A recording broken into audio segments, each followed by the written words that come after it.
Saya akan melanjutkan karena saya terjanji gitu, saya akan mulai masuk ke apa yang disebut sebagai scientific literacy ya. Scientific literacy, literasi saintifik. For more than 50 years, leading educators, business leaders, and policymakers stress the need for quantitative and scientific literacy to perform professional work and make good everyday decisions in a complex world. Lebih dari 50 tahun, para pendidik, pemimpin, business leader, para pemimpin bisnis dan para pembuat kebijakan stress the need for quantitative and scientific literacy, menekankan pada kebutuhan akan pentingnya literasi saintifik dan kuantitatif to perform professional work, untuk meningkatkan performa professional work, kerja profesional, and make good everyday decisions, dan membuat keputusan-keputusan sehari-hari yang baik in a complex world, dalam sebuah dunia yang kompleks. Quantitative literacy or numerasi. Jadi literasi kuantitatif apa yang disebut numerasi, ya namanya itu, is the ability to reason with numbers and other mathematical concepts. Literasi kuantitatif atau numerasi itu adalah kemampuan bernalar with numbers and other mathematical concepts, dan konsep-konsep matematika yang lainnya. Ini Bu Rofi ini biasanya melakukan ini. Ini namanya numeric ability, reasoning ability. Ya, gitu. Salah satu hal yang dikumpulkan datanya dari differential aptitude test, DAT ya. Itu ada reasoning ability, kemudian ada numeric reasoning ability, dan kemudian ada verbal reasoning ability. Quantitative literacy itu berhubungan dengan numeric ya gitu. Is the ability to reason, kesanggupan, kemampuan to reason, untuk bernalar with numbers, dengan angka-angka, and other mathematical concept, dan konsep-konsep matematika yang lain. A person with quantitative literacy can think in a quantitative spatial terms and apply such thinking to solve the problem. Seseorang yang memiliki literasi kuantitatif can think, dapat berpikir in a quantitative spatial term, dalam terma-terma, istilah-istilah ya, batasan-batasan yang bersifat kuantitatif dan spasial gitu ya, geometri. Ini geometri maksudnya. And apply such thinking, dan menerapkan pemikiran demikian to solve the problem, untuk memecahkan masalah. They understand how data are gathered by counting and measuring and presented in graph, diagrams, charts, and tables. Nah, ini kalau saya tanyakan kepada mahasiswa saya, itu bisa tahu saya apakah mahasiswa saya itu menguasai literasi kuantitatif atau tidak. Karena saya akan bertanya, seberapa sanggup ia understand how data are gathered, bagaimana data dikumpulkan, by counting, dengan counting, menghitung, and measuring, dan mengukur, and presented, dan menyajikannya in graph, dalam bentuk grafik, diagram, chart, dan tables. Tampaknya kita agak lemah nih di sini ya.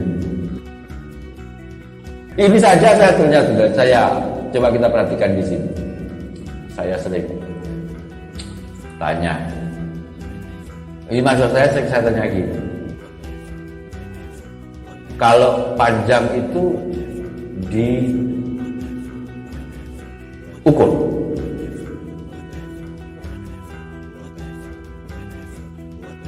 luas dihitung. Ini tidak semuanya ngerti.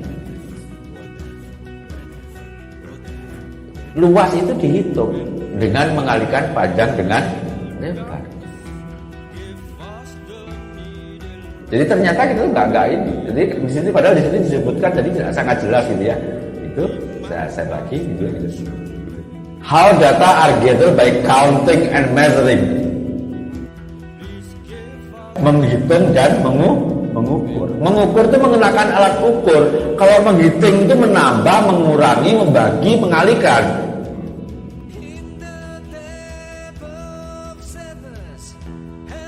Jadi tampaknya kita agak kurang terampil di dalam ini, sehingga saya menyatakan bahwa kita kurang melek kuantitatif ya, kurang melek kuantitatif. Lack of quantitative literacy is called innumerism. Kekurangan dalam literasi kuantitatif disebut enumerasi. Ternyata kita mengidap ini ya. Kita masih mengidap enumerasi. Because of what? Because we are good enough in first gathering data by counting and measuring, and presenting the data in graph, diagram, chart, and table. Ternyata kita nggak terampil untuk mengumpulkan baik dengan menghitung maupun mengukur dan menyajikan data kuantitatif dalam bentuk grafik, dalam bentuk diagram, chart, dan tabel. Sehingga yang seperti ini disebut enumerasi. Iya, nah itu enumerasi. Enumerate itu ya, masih This is what we call by quantitative literacy or numerasi. Ya. And then what is scientific literacy? Tadi saya sebut kita akan berbicara tentang scientific literacy ini. Apakah kita ini sebetulnya melek ilmu apa tidak sih? Kita melek ilmu atau tidak? Ini ukurannya. Scientific literacy is the capacity to understand scientific knowledge. Jadi scientific literacy itu adalah literasi ilmu, ya, itu melek ilmu itu adalah kesanggupan to understand scientific knowledge, untuk memahami pengetahuan ilmiah. Memahami pengetahuan ilmiah itu berarti bisa membedakan dengan yang bukan ilmiah. Apply scientific concept, menerapkan konsep-konsep ilmiah, prinsip-prinsip ilmiah dan teori-teori ilmiah. Use scientific process, dan menggunakan proses ilmiah to solve problems, memecahkan masalah, and make decision, dan membuat keputusan, and interact in a way that reflect core scientific values, dan berinteraksi in a way dengan cara that reflects, yang mencerminkan core scientific values. Core scientific values. Core scientific values itu yang paling tinggi kejujuran, yang kedua itu adalah objektivitas, dan yang ketiga kritis. Kita kurang semua, kurang jujur, kurang objektif, kurang kritis, terutama kepada dosen. Ya kan? Program for International Student Assessment (PISA) of the Organization of Economic Cooperation and Development (OECD) carries out their international studies, menyelenggarakan kajian internasional of how much students, seberapa banyak siswa know about science, mengetahui tentang ilmu, define scientific literacy, mendefinisikan literasi ilmiah as the following, sebagai berikut. Orang yang disebut melek ilmu itu mengikuti ini definisinya. Scientific knowledge and use of that knowledge to identify questions, acquire new knowledge, explain scientific phenomena, and draw evidence-based conclusion about science-related issues. Pengetahuan ilmiah dan menggunakan use of that knowledge, dan menggunakan, jadi memiliki pengetahuan ilmiah dan menggunakan that knowledge, menggunakan pengetahuan tadi itu to identify questions, untuk mengidentifikasi pertanyaan atau masalah gitu ya. Acquire knowledge, mendapatkan pengetahuan baru. Explain scientific phenomena, menjelaskan fenomena saintifik ilmiah. And draw evidence-based conclusion, dan menarik gitu. Draw di sini itu sama dengan to make ya itu. Tetapi ini biasanya digunakan untuk yang sifatnya induktif. Jadi kalau kita biasanya itu to conclude, itu to draw itu biasanya drawing conclusion ya. Itu gambar aja. Draw. Draw evidence-based conclusion, gitu, dan menarik kesimpulan berdasarkan evidence, berdasarkan bukti about science-related issues, berkenaan dengan isu-isu yang berkaitan dengan keilmuan. Yang kedua, understanding of the characteristic features of science, memahami sifat-sifat utama of science dari ilmu as a form of human knowledge, sebagai suatu bentuk pengetahuan manusia, and inquiry, dan proses penyelidikan manusia oleh manusia. Artinya Anda harus tahu persis karakteristik dari ilmu itu apa, sebagai bentuk, salah satu bentuk dari pengetahuan Tadi kan ada bentuk-bentuk pengetahuan yang lain. Awareness of how science and technology, menyadari, kesadaran of how science, bagaimana ilmu and technology dan teknologi shape our material, intellectual and cultural environment, membentuk lingkungan budaya, intelektual dan material kita. Sekarang ini, dulu saya biasanya menggunakan istilah ada dua macam benda di sekitar kita. Itu ada benda budaya, ada benda alam. Jadi ada natural material, ada cultural material. Jadi di mana ada itu disebut ada sentuhan manusia atau human made material disebut culture. Nah, culture itu ternyata yang menonjol itu adalah ilmu. Ya, itu yang namanya rambutnya Ricky itu sudah hasil sentuhan ilmiah. Guntingnya itu ilmiah, proses membuatnya dulu, motongnya ininya itu. Motongnya pakai tenaga tangan apa listrik? Oh, listrik ilmiah lagi, ya kan? Itu. Terus diteranginya pakai apa? Pakai obor atau pakai lampu?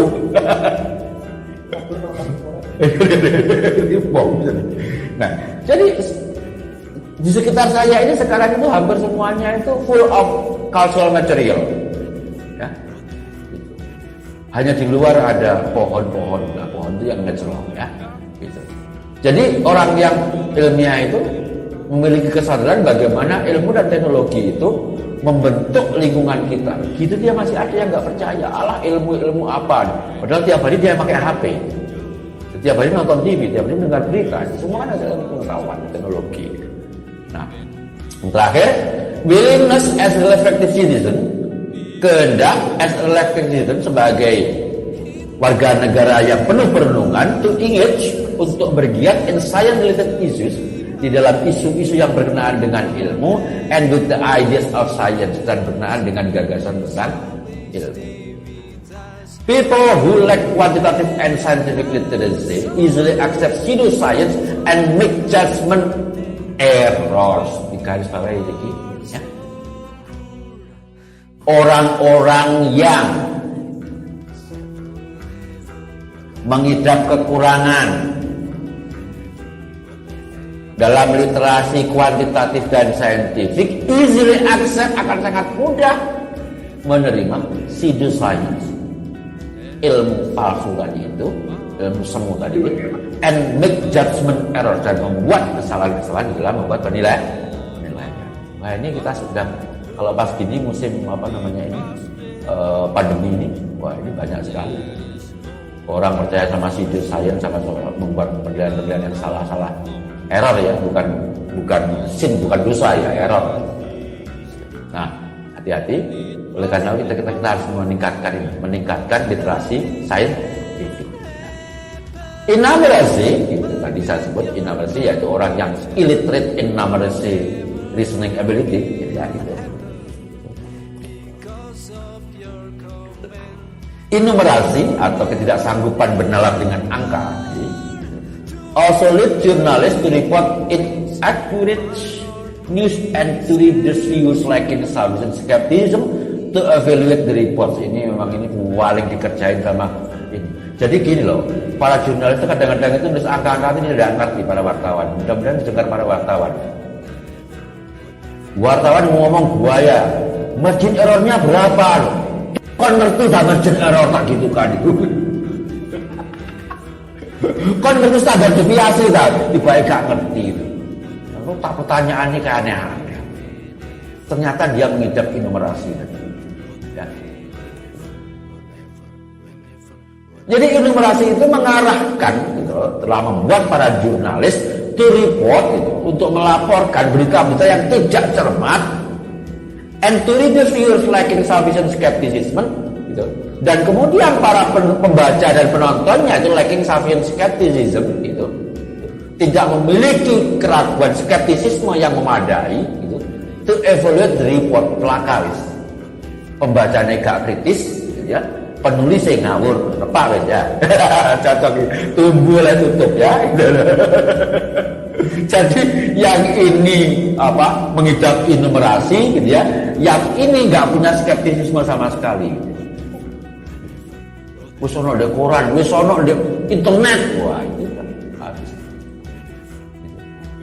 dia lacking sufficient skepticism, tidak memiliki skeptisisme yang memadai gitu ya, to evaluate the report, untuk mengevaluasi laporan-laporan itu. Pas wes. Enumerate report make poor financial investment decision and also lose money and gambling and other activities because they do not understand basic math concepts.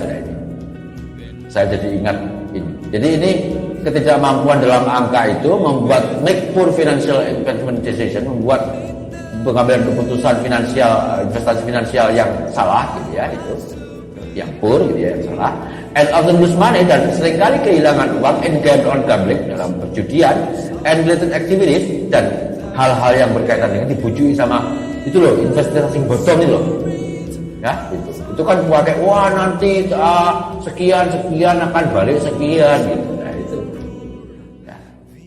Often lose money, dan seringkali kehilangan uang itu on gambling and related activities ya, dalam perjudian dan aktivitas-aktivitas yang berkaitan dengan itu, because they do not understand. Kenapa? Because they do not understand, karena mereka tidak memahami basic math concept ya, konsep-konsep matematika dasar.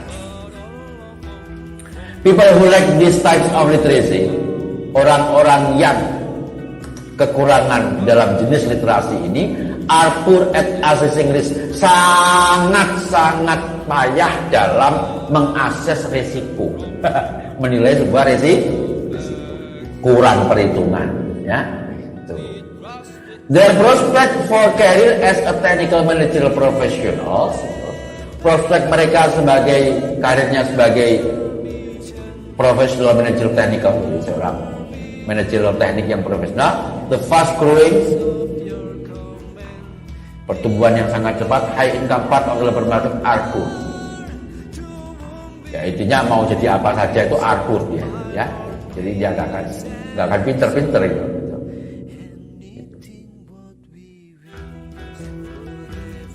Sangat buruk.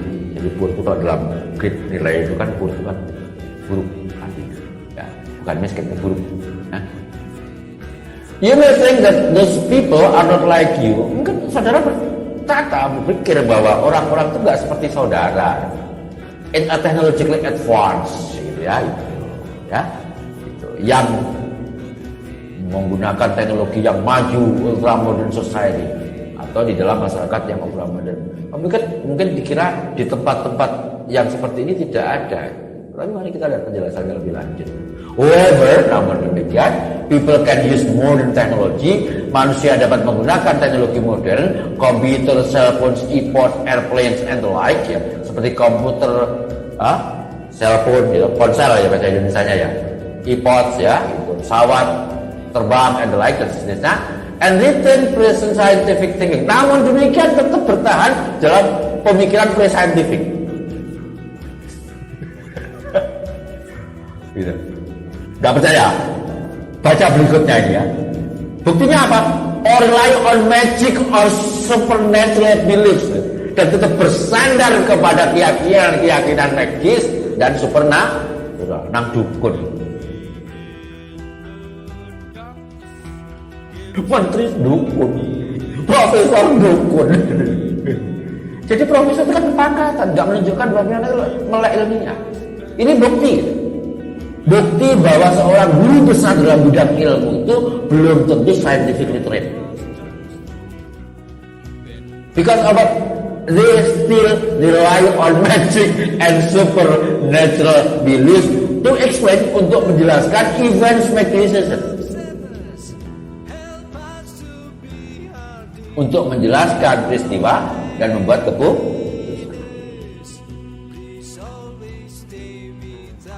Musim pilkada itu,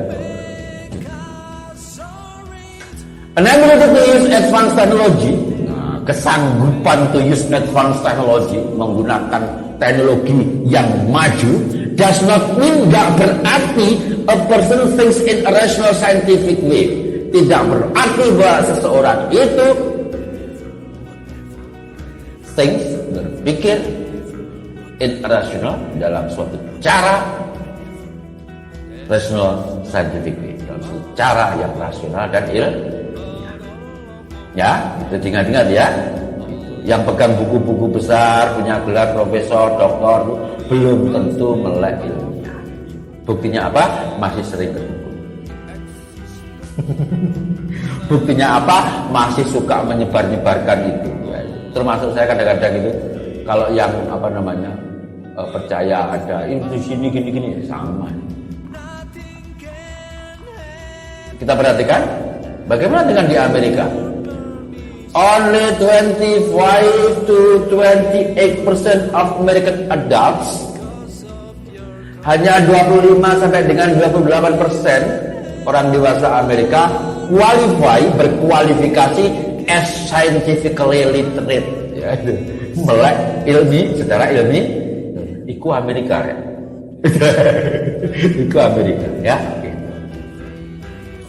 Overall, secara keseluruhan, adults in other advanced countries di negara-negara yang sangat maju are at about the same general scientific literacy. Ternyata juga memiliki ya, literasi saintifik yang kurang lebih sama, same general. However, namun demikian, International Math and Science Test itu, tes matematika dan science for high school students itu untuk murid-murid sekolah lanjutan, regularly show that United States menunjukkan secara reguler, secara rutin itu, that United States, bahwa Amerika Serikat itu ranks about 20 among other nations, memiliki peringkat ke-20 di antara bangsa-bangsa lain. Across national study of the United States and 9 European nations in 2002 and 2003 confirmed that American adults are near to the bottom in endorsing the theory of evolution compared to all other advanced nations. Ini sebetulnya mau mengatakan bahwa Amerika itu nggak bagus-bagus amat juga gitu dari segi literasi scientific. Only 32% in 2009. Ternyata yang ngerti teori evolusi dan sebagainya itu ada sekitar 32% dari tahun 2009 itu. Bla bla bla bla bla bla, sudah jelas tadi itu. Nah, ini di sini ada yang perlu diulangi lagi. Tadi Pak Sahabat ada yang namanya tuna angka. Inamerasi itu tuna angka ya, buta angka atau tuna angka. Bukan karena nggak ngerti duit, bukan. Inamerasi, the lack of quantitative literacy, itu adalah kurangnya literasi kuantitatif, not having an ability to reason with numbers and other mathematical concepts. Tidak memiliki kesanggupan untuk bernalar dengan menggunakan angka dan konsep-konsep matematika yang lain. Itu namanya innumeracy. Bukan illiteracy, tapi innumeracy. Karena dia spesifik, hanya angka saja. What about scientific literacy? Here, scientific literacy is defined as the capacity to understand and apply scientific knowledge, concept, principles, and theories to solve problems, and make decisions based on scientific reasoning, and to interact in a way that reflects the core values of scientific community. Melek ilmiah itu adalah kesanggupan untuk memahami dan menerapkan pengetahuan, konsep, prinsip, teori ilmiah to solve problem, untuk memecahkan masalah, and make decision, dan membuat keputusan berdasarkan apa? Based on scientific reasoning, berdasarkan penalaran ilmiah, and to interact dan berinteraksi dengan orang-orang lain in a way, dalam sebuah cara that reflects, yang mencerminkan the core values of scientific community. Ya, itu nilai-nilai inti dari masyarakat ilmiah. Di sini ada masyarakat ilmiahnya itu, scientific community itu nilainya apa saja? Itu di sini disebutkan. 1, itu adalah universalism, ya. 2, organized skepticism. Ini hasil penelitiannya Robert K. Merton. 3, disinterestedness. 4, communalism. 5, honesty. Itu. Jadi kita kalau ingin menunjukkan diri kita sebagai orang yang tidak hanya punya pengetahuan ilmiah, tapi juga punya sikap ilmiah, maka kita harus mengadopsi norma-norma masyarakat ilmiah.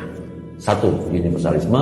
2 skeptisisme terorganisasi, 3 ketak pamrihan gitu ya, 4 komunalisme, 5 kejujuran. Oke.